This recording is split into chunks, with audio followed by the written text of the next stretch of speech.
The Chargers have landed their superstar head coach, and now the next step is building the roster in his image. But the good news is the Chargers already have some Jim Harbaugh-type players on the roster. You are Locked On Chargers, your daily podcast on the Los Angeles Chargers, part of the Locked On Podcast Network, your team every day.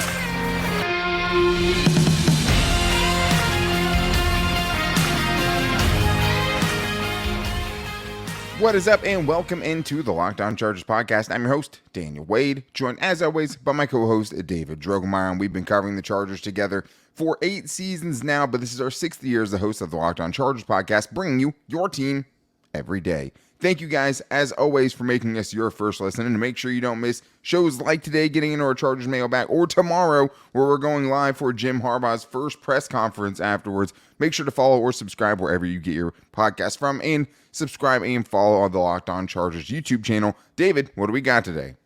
Well, Daniel, Jim Harbaugh is the head coach of the Chargers, and now it's trying to figure out who are the Jim Harbaugh-type players. Who's the tough, the physical, who has that mentality? Derwin James is definitely one of those guys, and the Chargers also got a new analytics guy in the building. I'm sure Joe Hortiz had something to do with that, and I think it's definitely time to start talking about extending superstar left tackle Rashawn Slater. The sooner, the better. I think that's one we all feel good about. And, of course, we have to get to a tier, one of our favorite callers, because he has some beef he wants to pick with me. So we're going to talk it out at the end of the show. But today's episode is brought to you by LinkedIn Jobs, who helps you find qualified candidates you want to talk to faster. Post your job for free at linkedin.com/LockedOnNFL. That's linkedin.com/LockedOnNFL to post your job for free. Terms and conditions apply. It is our Chargers mailbag, and thank you to everyone who hit us up at LockedOnLAC on Twitter or called into the voicemail line at 323-524-7924. So many great questions. We'll probably have to get into some of them on the next Chargers mailbag show because you guys came through that heavy this week. Well, let's start with Chris Saiz, a repeat asker, I should say, definitely an everydayer. Chris is asking, what players on the team do you think are Harbaugh guys, and which ones do you think are Darkhorse Harbaugh guys? Guys on the team the people might not think of. So let's start with just the guys we can all agree on, David, and it sounds like you have your number one guy, and I think it's actually a good call. Yeah, Derwin James, 100%. I think when you think of tough, physical, fast, cerebral, like that's Derwin James. Derwin James is a freak of nature. I mean, he's a guy that, like you like to say, when he gets downhill, it's like something on National Geographic. He just sees it and he attacks. He's like a heat-seeking missile. When Derwin James is playing at his peak, is playing at his best, when he's playing fast and not thinking and he's playing free, he is one of the most intense and most exciting football players in the National Football League. He is incredible to watch, and I know that he is absolutely a Jim Harbaugh type of player. Yeah, and when we talk about Jim Harbaugh type players, you just listed a few of the things. I mean, I think the thing you think of first is just like loving football, and football is everything. That's what Jim Harbaugh is. I think you also think of the toughness and the physicality that they bring to the table, because that's another Jim Harbaugh trademark. And you wouldn't know it by the Ravens playoff game, but it's usually a lot of discipline too, right? That is something you usually get from Harbaugh-led teams, whether it be one brother or the other, right? But for me, I mean, as much I love Derwin James, you know, a guy also that you didn't mention, just a huge vocal leader too, right? Yeah, huge clubhouse guy, a guy that, you know, can just actually manage a clubhouse and get guys going and doing all those things inside, right, while the coaches are doing it kind of from the outside in. I would go with Justin Herbert. He's one of the ones I have on my list just because, like, for Justin Herbert, I think you can tell, you know, even when he's asked questions about what his offseason looks like, it's like, yeah, like I sit in my room and I wait for football season to start again, right? Exactly. Like I sit in a dark room and watch as much film as I possibly can and wait until the next season comes. But to me, it's all about the post-game victory speech Brandon Staley gives, right, where he's saying, hey, we get a day off, right? Victory Monday. Nobody has to come in. And then Justin Herbert's sitting there kind of bewildered saying, boo, boo, right? Like, and he's like, oh, no, like we're really not lifting. You know, it's a true day off. And Justin Herbert's like upset that he can't go. Yes, in the we are weight room. lifting. Don't listen, right? Yeah, exactly. And I mean, and I think just between him and Jim Harbaugh, like neither one of those guys, I would say, are normal for their position. So I think Justin Herbert definitely fits the Harbaugh type, especially when you consider all of the injuries that he's played through over the last 2+ seasons. Well, and Justin Herbert was just built in a lab. I mean, this guy's 6'6", 240 pounds, incredibly intelligent, rocket arm, great speed. I mean, that's what I'm saying. He's just like a lab creation. I mean, that's what you want a quarterback to look like. So he's absolutely a Jim Harbaugh type player. I think my next one is Keenan Allen. Keenan Allen is a guy who's a consummate pro. He understands the game. He's very, very cerebral in that aspect. He's a fantastic route runner, but also an underrated part of his game is he is a great blocker, a great run blocker. I love that clip earlier on in the season where he helped out Rashawn Slater on a pass blocking snap where he just absolutely leveled a defensive end, put him on the ground, and was like, bam, got you. That's right.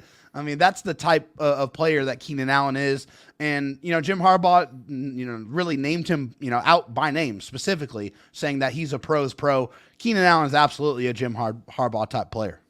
Yeah, my next one for me, I mean, I agree with that. A guy who doesn't mind doing the dirty work, right? Even as a more kind of finesse player with the ball in his hands. But I would say the next guy on my list, Tuipulotu, I think is a great example of a Harbaugh type of a player. I mean, I think he really kind of epitomizes what it means because he's a guy that, is physical, knows his assignment, and already is one of the best run defenders at his position in the league. This is a dude who refuses to get blocked by tight ends, refuses to lose at the point of attack as an edge defender. And I think you could also throw Khalil Mack in. I mean, I think 100%. Out of the 3 Chargers edge rushers that we all know of, I think those are the 2 guys that would be Harbaugh guys. I mean, Khalil Mack, even though he was a Staley guy, feels very much like a Jim Harbaugh guy as well. David, what about your dark horse? Chris wants to know who your dark horse candidate would be.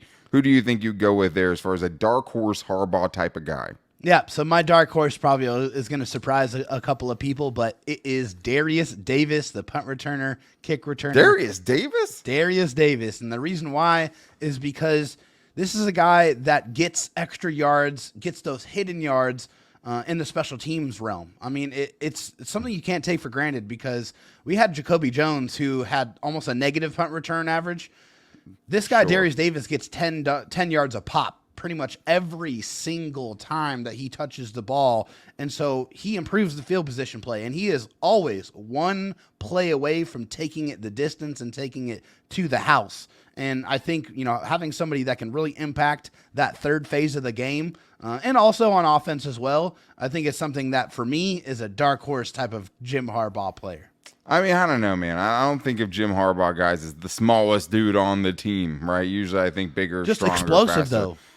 Explosive, but I don't know if that's necessarily what Jim Harbaugh teams are known for. But I mean, I get why you'd say it. Not that my answer is going to, I think, be more well received than that one is. My Jim Harbaugh type player, dark horse. I didn't even get to Rashawn Slater, who I think also fits. Oh, he is. He's on my list. He's not really too. a dark horse, but yeah. My dark horse is Quentin Johnson. And for me, it's about big, fast, physical, hard-nosed, blue type collar type of player with the ball in his hands, right? Yeah. He broke a lot of tackles when he actually decided to catch the ball. Nice to see that him and Jim Harbaugh have already had a conversation. Nice to see that Jim Harbaugh is getting that relationship off as far as, hey, like, I'm going to be able to use you. Like, you're still part of the plan for this offense. And I'm excited about that. Does it mean I think he's going to be wide receiver 2 or put up wide receiver 1 numbers? No. But what I'm saying is like when he catches it, he kind of plays like a Jim Harbaugh type player, right? Breaks tackles, has maybe it's Harbaugh potential player, right? Like he has. I mean, Harbaugh it takes potential. 2 or 3 guys that are jumping on his back to try to get him on the ground. No, it does. And I also think, too, it's like Jim Harbaugh, saw firsthand at Michigan in that game that they lost in the college football playoff.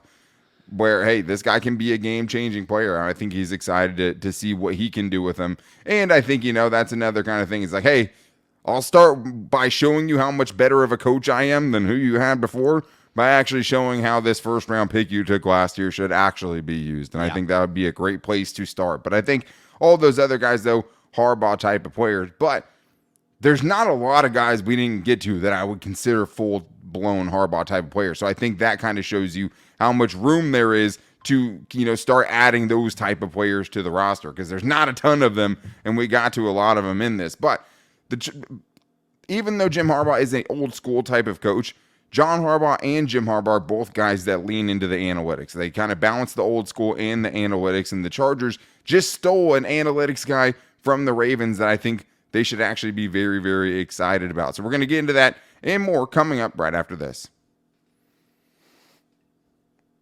First, though, I do need to tell you guys, at the start of the new year, every small business owner is asking himself the same question: what's the one move I can make that'll take my business to the next level in 2024? LinkedIn Jobs knows that your success all depends on the team you surround yourself with. That's why LinkedIn Jobs has created the tools to help you find the right professionals for your team faster and for free. LinkedIn isn't just another job board. LinkedIn has a vast network of more than 1 billion professionals, which makes it the best place to hire. Hiring is easy when you have that many quality candidates. So easy, in fact, that 86% of small businesses get a qualified candidate within 24 hours. And I think probably the Washington Commanders should have used some LinkedIn Jobs so they didn't get left at the end to potentially just bring in Dan Quinn after all the other good coaches have either returned to their team or found someone else.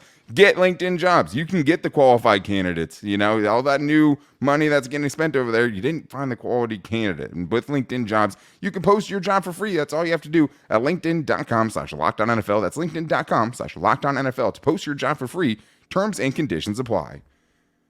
I also need to tell you guys about DoorDash, because not this weekend, but I believe next weekend is like the official DoorDash holiday of the year. I mean, if you're going for the big game, if you're having that big party, especially if you're hosting, all it takes to kind of mess the whole thing up is missing one thing, right? You got the chips, you don't have the dip. You got the burgers, you don't have the buns. The great news is with DoorDash, you can get all of those things. I mean, heck, you can have the big day catered by DoorDash and they'll bring you everything you need from multiple stores. That's the great thing about DoorDash. It'll never go awry if you have DoorDash, because you have all of the best local restaurants and all grocery stores right at your fingertips. And you can even save some money next weekend. You can get 50% off up to a $10 value when you spend $15 or more on your first order when you download the DoorDash app and enter the code LOCKED23. Subject to change, terms apply. Don't forget, that's LOCKED23 for 50% off up to a $10 value on your first order when you download the DoorDash app and spend $15 or more. Subject to change,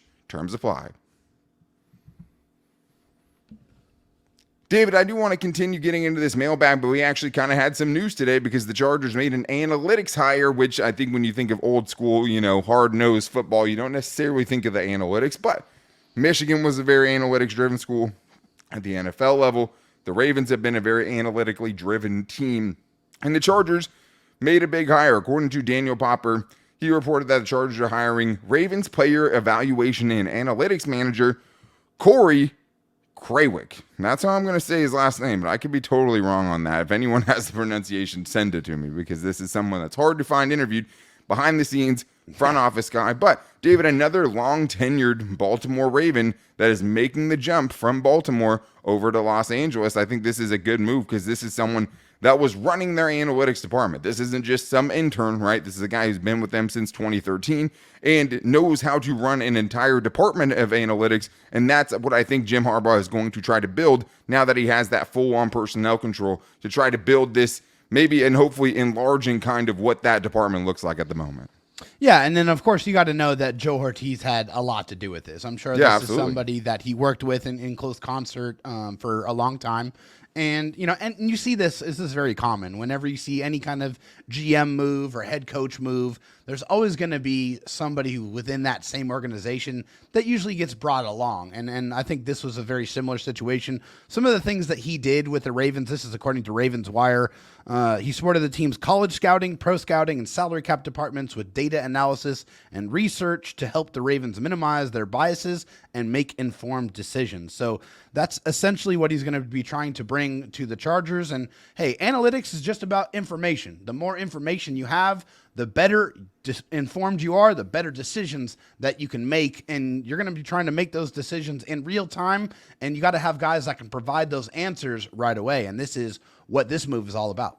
Yeah, and I mean, I think the thing is when people are thinking about what analytics are, like I think a lot of people think of just fourth down decisions. And with the Ravens, he was one of the guys that really helped them decide what they wanted to do on fourth down. So that is part of it, right? But I'm glad you brought up the other part, because it is also things that have to do with scouting. And it really what it's about is, okay, you have all this information, you have all these numbers, right? You have all this data, right? But how do you translate that data into knowing how good of a football player that's going to be? And that's what the analytics is okay, hey, which of these numbers actually translates to a better football player. And that's what this analytics department is trying to get to the bottom of. It's not a perfect science, but having more information is better. One of the bigger NFL guys, Eric Eager, I think he used to work for PFF, had said this. Corey has been a huge part of what made the Ravens successful over the past decade. This is a massive get for the Chargers. So I'm excited about it. We'll see what it looks like in actuality, but it seems like a good move to me. Let's get to the next question that we have here, David, because we have a lot to get to. This one's from Cody MacArthur. Will Joe Hortiz have enough time to prepare for the draft? Is he bringing his own scouts, or will he draft with the guidance of the scouts from the previous regime? What do you think? Well, first and foremost, the evaluation process for the draft, it starts immediately after the last draft ends. So this is a year-round and even process. before that. Yeah. Right. Yeah, this is something that these guys are continuously working on at all times. I would imagine most of the scouts are probably going to stay in their current roles, but the directives are going to change. I mean, what they are looking for, how they are scouting, the type of players that they're looking for. I'm sure Jim Harbaugh and new general manager Joe Hortiz are going to get together and they're going to disseminate down the type of players that they're looking for. And it's up to the scouts to go find those players and provide that information to Jim and Joe so that they can go out and make good decisions about bringing the right type of players into the building. And a lot of these guys are getting similar notes, right? Everyone has a different eye for talent, but the thing is it's what part of those notes are you taking more seriously, right? Like, are you taking the speed and the size part, or are you taking more of the physicality, disciplined, cerebral player, those kind of things? And it's not like, the Ravens said, okay, Joe Hortiz, time to turn your notebook in, right? And there goes all of his notes on all of the players in this draft. That's been compiled over years, literally over years. So I don't think it's going to hurt them, but I wouldn't be surprised if they start adding some of guys that he appreciates, who know how he likes them to scout. I just don't know if we're going to hear about it because those aren't hires that you hear about or that are made public very often. I would like to hope, hey, they have a lot of guys already covering certain areas. Hopefully with Joe Hortiz, you can add to that or get guys that he's close with and actually values their opinions a lot, right? So let's get to this last question here from Mark Catlin in this segment. And he asks, what do you guys think of Mike Devlin hire? What do you specifically like or dislike about him? So this is about a report about Mike McDonald leaving to go to the Seahawks. And then the beat reporter ended up saying, and I wouldn't be surprised if Mike Devlin was the next departure, potentially going to the Chargers in LA with Jim Harbaugh, right? So this is not an official thing yet, but I think probably someone who's very much in consideration, I would say, at the very least. So if it is him, David, how would you feel about that? Yeah, I mean, I would feel pretty good about it. I mean, this is a guy that has a ton of experience. First of all, he played offensive line in the NFL for 7 years, and he's coached in the NFL for 21 years. This is a guy almost exclusively offensive line. Yeah, and I mean, just at every stop, this guy's been and you look at his picture. This guy looks like an offensive lineman through and through for sure. I mean, hey, the one thing that the Chargers are trying to do now with Jim Harbaugh in the building is to run the football. And you got to get somebody in this building that has experience running an offensive line that has had a ton of success running the football. And guess who led the NFL in rushing yards last year? The Baltimore Ravens by a lot. 2,661 rushing yards. And they also led in rushing yards per game at 156.5. And by the way, also attempts at 541 rushing attempts last season. So that's the type of success that you're trying to bring to the Chargers organization because they're going to be running the ball a lot. Yeah, and I mean, I think if you look at his past, there's not going to be a lot of teams that excite you there, right? Like a lot of his experiences with teams like the Cardinals or the Jets or the Texans, teams not known for having prestigiously good offensive line. But when I was going through those rosters and stuff, it did seem like he was kind of making the most. I mean, he did really good job with Laramie Tunsil in Houston. Also had Dwayne Brown, too, a legend, right? And had guys at each stop that it felt like he was maximizing. But I think the bigger thing here is just the continuity in installing the type of running game that Jim Harbaugh and this potential new offensive coordinator want to run, which is much more power-oriented, right? Which is much more run the ball down your throat, pull guards, get people in motion and going downhill. And this is a guy that comes from a system that does exactly that, right? And knows exactly the type of players it takes to do that and knows exactly how to teach the techniques that you want to use when you're starting to try to turn yourself into a north and south, run the football down people's throats type of a team. We were talking about Harbaugh guys and like the running back position somewhere, it doesn't feel like you have a Harbaugh guy right now. You really don't have anyone, right? But that feels like somewhere where they could definitely attack that. But not something I would get overly excited about, right? Not someone who I just would say automatically, hey, this is a home run hire. But I would say, hey, someone who knows what Jim Harbaugh wants, right? So whether it's him, whether it's Tim Drevna, who we talked about on yesterday's show. There are some solid options out there and some very, very experienced options, and at least experience wouldn't be one of the issues with taking someone like this. But we have more questions to get into because it is our Chargers mailbag day, including if guys like Rashawn Slater and Joshua Palmer should be considered during this offseason for extensions. And I think there's one of those guys that we feel really good about extending right now if you want to. So we're going to get into that and the beef that I have now with the tier coming up right after this.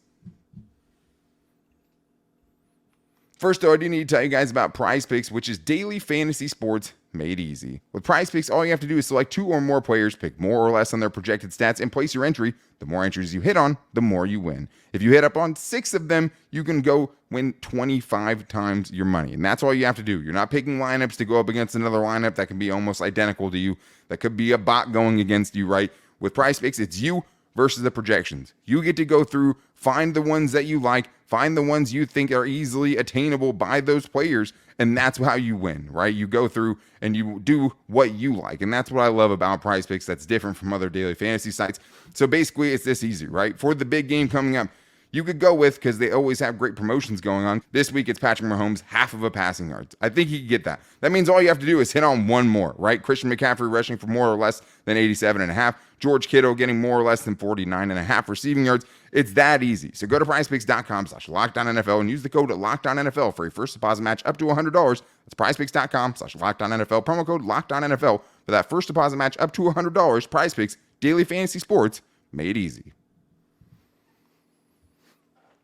David, we do have more Chargers mailbag questions to get into, and we have some voicemails, so thank you to everyone who called into 323-524-7924, including a tier who we're going to get to. But I also want to tell you guys first that Locked On has launched the first ever national sports 24/7 streaming channel on YouTube. Locked On Sports Today is here for you 24/7, covering the top sports stories the only way the Locked On local experts know how. So make sure to go subscribe to that on YouTube, to the first ever national sports 24/7 streaming channel. David, we have a voicemail here that brings up a good question about some potential extensions the Chargers have on their roster right now. And I think it's a good point because it's never too early to think about it. Let's hear what Nameless has for us. What up, guys? Excited to see this new era in this team. My question, we have Slater and Palmer in their 4th season. When do you guys expect to get their big contract? I know Slater will get his for sure, but for Palmer, do you guys think they will give him a 5th-year extension or give him a contract? Let me know what you guys think about this, about those two. Thank you, guys. Bulls up, baby. It's a good question because I think with Rashawn Slater, we all assume that he's going to get extended because he's lived up to the hype, right? He's been healthy 2 of the 3 years he's been out there. The 2 years he's been healthy, he's been one of the best tackles in the NFL and already has a second-team All-Pro behind Trent Williams on his resume. And that's not easy to do because it's basically you versus everyone in the league because Trent Williams always gets number 1, right? Yeah. So with Rashawn, I think it makes a lot of sense to do it this offseason, and I think a lot of people are like, okay, but you don't have any cap space. But the thing you don't understand about that is that these numbers aren't going to be kicking in for a couple of years, and with what he's already been able to achieve, his 5th-year contract hit on that 5th-year option, which is going to be picked up at some point this offseason, no matter who's in the front office, right? Yeah. You can mess with that number and actually lower it. That's what the Chargers did with Justin Herbert's 5th-year cap hit, which was this year, right? That number got lowered when he got his extension. So it actually gives you a little bit more flexibility, and I don't think there's anything more we need to see. I don't need to see him play out his final 2 seasons, but you do have 2 more seasons of control over Rashawn Slater if you need to. Josh Palmer, a little bit different, David. I don't know if you can extend Josh Palmer right now with the 3 seasons that we kind of have at our disposal to kind of judge him off of. Yeah, I mean, also for Josh Palmer, there's no 5th-year option there. It's only for first-round picks. Just so I'm clear there. But right, so they either extend him right now or they let him play out his contract and extend him before the season starts next year or re-sign him, basically. Those are and the I options. think that's the most likely outcome here. Played out. You know, you have Joshua Palmer here on a contract that's with the base salary is just over $1 million. And I think that kind of flexibility right now when there's so much other cap, issues that the Chargers have to deal with, and also with some of the injury concerns that Josh Palmer has had. I think that's something you have to take really into just account. 1 year, right? Right. I mean, he missed 1 year, I think, in 2022, missed 7 games last year, and missed no games his rookie season. Yeah, so just given all that information, I do think that's one of the situations where I think they'll let him play out his last year of his contract and then probably come back to the table, depending on how that year plays out, with either an extension, a contract extension, or they just might let him go because at this point in time, he's not tied to this organization. The general manager did not draft him. There's really nobody here that is tied to Joshua Palmer and that pick. So he's going to have to prove it all over again to this new regime, this new organization, and he's going to have to prove that he belongs to be a part of this future. Yeah, I mean, I don't know if, I don't think he's an injury-prone player or anything like that. I mean, I agree with that. I think, 8 games missed over 3 seasons isn't that terrible. Obviously, we consider 7 of those were in one season. I think the harder thing is just like, hey, he has one season where he has more than 40 catches, right? So it's like he's never been the primary focal point of the offense. And when he was in 2022, he was pretty good, but I don't think he could handle, wide receiver 1 type of chops. It feels like every time last year, it felt like he was kind of on the brink of a breakout to show, hey, I can be that guy. I'm a wide receiver 2 in this league kind of a thing. He would get hurt, and then he would miss a couple weeks, and then he would kind of lose some of that momentum that he had. So I think this is a huge prove-it year for Josh Palmer. So even though it probably will cost more if you want to keep him after the season, if he does have that really good season, I think you still have to kind of let it play out. But me and Atir have beef, and that must get to kind of content. So let's hear why Atir is mad at me. Dan, David, I love you, my boys. This is Atir. Dan, let's go back to last year offseason when I said Zion Johnson should be the backup center, should be the future center. Start now. I don't care where you drafted. What did you say? Akil, you're crazy. No way you can do that to Zion Johnson. Who's crazy now? Look what happened in the offseason. Look what happened to us last year. Explain yourself. And by the way, David, your son is going down on Super Bowl Sunday for being a Chiefs fan. My bro, love you. Dan, cannot wait till I hear what you have to say. I just can't believe David's son's a Chiefs fan, and I'm the one that's getting yelled at. Yeah. Deflect, Dan. I mean, I wish that my dad didn't make me a Chargers fan at sometimes. You know what I mean? It hurts more than it doesn't sometimes. But the thing is, I remember it. I remember exactly the call you're talking about when you suggested it. But, like, you have to also think, like, if Zion Johnson was just Corey Linsley's backup last year, yeah, he could have come in after 3 games. We don't know what he would have played like. Who was playing guard at that point, right? The Chargers obviously didn't have a guard they could have put in there that they felt good about. They obviously didn't think that Jordan McFadden was good enough to go usurp Zion Johnson at his position, or he would have been playing guard, and maybe Zion Johnson's the backup center. We've seen him maybe barely ever play center at practice. The thing is we've seen Zion Johnson play 2 different positions, and he hasn't excelled at either one of them, right? Whether it was his original guard spot when he started out playing left guard, and then when he moved back to right guard, right? Or vice versa, actually. But either way, he struggled in both those seasons and kind of hasn't lived up to the hype, at all in either of those seasons as a first-round guard. If you're getting a first-round guard, that guy has to be top 10 at his position good, and he just hasn't been that. So I get what you're saying. I wouldn't blame the Chargers if they wanted to try Zion Johnson out at center at all. I don't think that's even a terrible idea, but I think the thing is just you put yourself in a situation right now where how could you possibly, after he struggled at each of those positions that he's played at the NFL level, think he's going to switch to another new position at center, which has a lot more responsibilities than the guard position has, and think he's going to thrive at that and just say, hey, we're going into the season, Zion Johnson is center 1, right? Like, I just don't think you could possibly do that and feel really good about what you're going to get from it. Yeah, I agree with you, Dan. I just think that's a tough situation, especially when he's already switched positions twice and then having to switch to another position. And also, nobody could have predicted what happened with Corey Linsley. That's a tragedy, right? Nobody knew that. So, yeah, I mean, you can always try to be prepared, and they did try to cross-train somebody. They did cross-train, Hymus, but it just didn't really work out. Basically just switched him to a full-time center, right? Exactly. So they did try to do that, but it just didn't work out.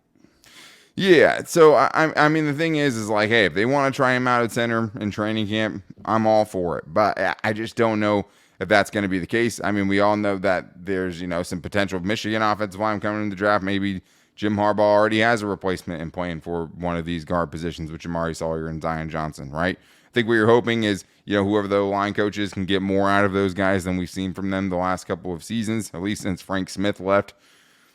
Who knows? Like, the thing is I get it. I don't know if you can take a victory lap on that, because I just don't know if we could be that certain that Zion Johnson, if he played center last year, would have been the center of the future? Could you have argued, hey, cross-train him, see what he can do there, and maybe he does fit better as a center? Absolutely. And I get that. And I think what you're saying is just like, hey, you should have been trying this, so in case it didn't work at guard, you would at least know what you have in a center potentially down the road. So I think it's a good question. And we're going long, but we'll have one more voicemail we have to get into today, so let's hear it from Chris. Daniel, David, my guys, it's Chris in Vegas. We got Jim Harbaugh, baby! Who's got it better than us? Woo! Nobody.